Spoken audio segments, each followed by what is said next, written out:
ప్రజారోగ్య పరిరక్షణ, కనీస మౌలిక వసతుల కల్పనకు కూటమి ప్రభుత్వం పెద్దపీట వేస్తుందని రాష్ట్ర ఉప ముఖ్యమంత్రి, పంచాయతీరాజ్, గ్రామీణాభివృద్ధి, ఆర్డబ్ల్యూఎస్ శాఖల మంత్రి పవన్ కళ్యాణ్ స్పష్టం చేశారు. గత ప్రభుత్వం గ్రామానికి 4 లక్షలు ఖర్చు చేసి ఉంటే ప్రజలకు రక్షిత తాగునీరు అంది ఉండేది.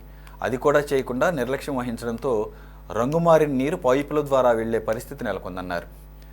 ప్రజలకు స్వచ్ఛమైన నీరు అందించడంపై ప్రత్యేక దృష్టి పెట్టామన్నారు. ఇటీవల పల్లె పండుగ కార్యక్రమంలో గుడివాడ ఎమ్మెల్యే వెనిగండ్ల రాము తమ నియోజకవర్గంలో రంగుమారిన నీటి సరఫరా సమస్యను ఉప ముఖ్యమంత్రి వర్యులకు తెలియజేశారు. ఈ సమస్యను తక్షణమే పరిష్కరించాలని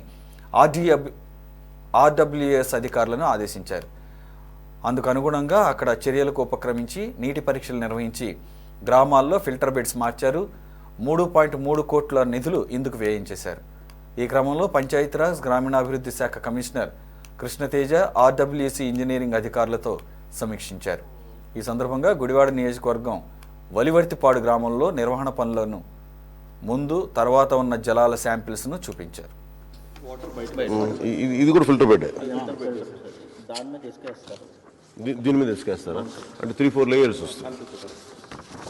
ఇప్పుడు ఇసుక మార్చకపోవటం వల్ల అది పనిచేయదు సార్. ఇసుకని ఎప్పటికప్పుడు రెగ్యులర్గా మారుస్తూ ఉంటాం. మామూలు టైం ఎంత? 1 year? కనీసం 12 monthsకి ఒకసారి మార్చాలి సార్. 3 meters ఇసుకేస్తారు సార్. ఎవ్రీ మంత్ కొంచెం పైన తీస్తూ ఉంటారు, 3 feet. సో తర్వాత పూర్తిగానేమో మళ్ళీ 12 monthsకి వచ్చారు. రీప్లేస్ చేయకపోతే సో కనీసం వీళ్ళు గుడివాడలో 4 లక్షలు కూడా ఖర్చు పెట్టలేదా?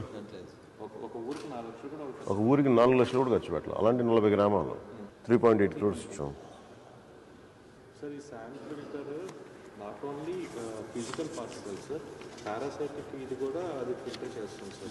స్కిన్ అదే చూస్తాం అనుకోండి.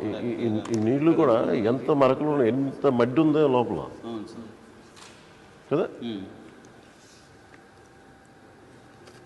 మడ్డి వేస్తే అంత క్లీన్గా వచ్చింది. చాలా తేడా ఉందా దానికి దీనికి?